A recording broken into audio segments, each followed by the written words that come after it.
Había una vez un pequeño pueblo donde vivían dos grandes amigos, una niña llamada Nia y un niño llamado Nino. Ambos compartían un amor especial por la naturaleza y siempre estaban buscando nuevas aventuras. Una mañana soleada, mientras caminaban por el campo, Nia encontró un mapa viejo y polvoriento medio enterrado bajo una roca.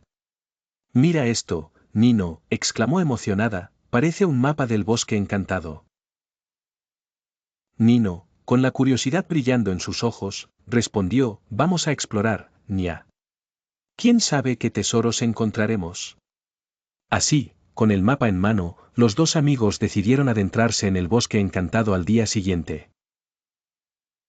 Sin embargo, no cualquier tipo de bosque, este estaba lleno de árboles que susurraban secretos al viento y flores que cantaban melodías al amanecer. Al adentrarse, Nia y Nino se toparon con un río brillando con luces de colores.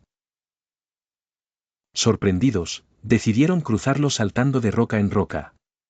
Cada vez que Nino saltaba, el agua reflejaba burbujas de arcoíris, haciéndolo reír a carcajadas. «Es como saltar en nubes de colores», decía Nino entre risas.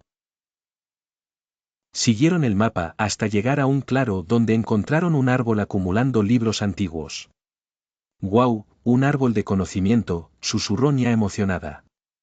Ambos comenzaron a leer, descubriendo historias de valientes caballeros y feroces dragones.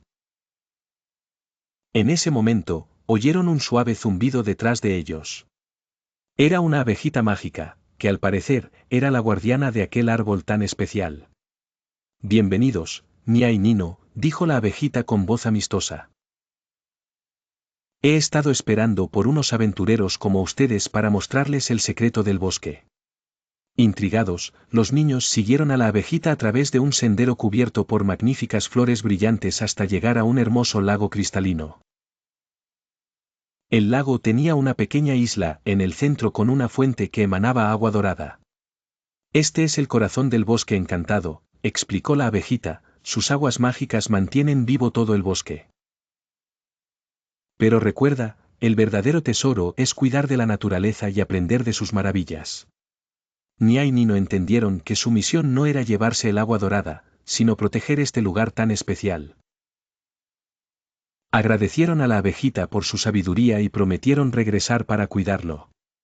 Así, con el corazón lleno de nuevas enseñanzas y promesas de amistad eterna, Nia y Nino regresaron a su pueblo. Sabiendo que habían encontrado un tesoro mucho más valioso que cualquier oro, el amor por la naturaleza y las aventuras compartidas con un buen amigo. Fin.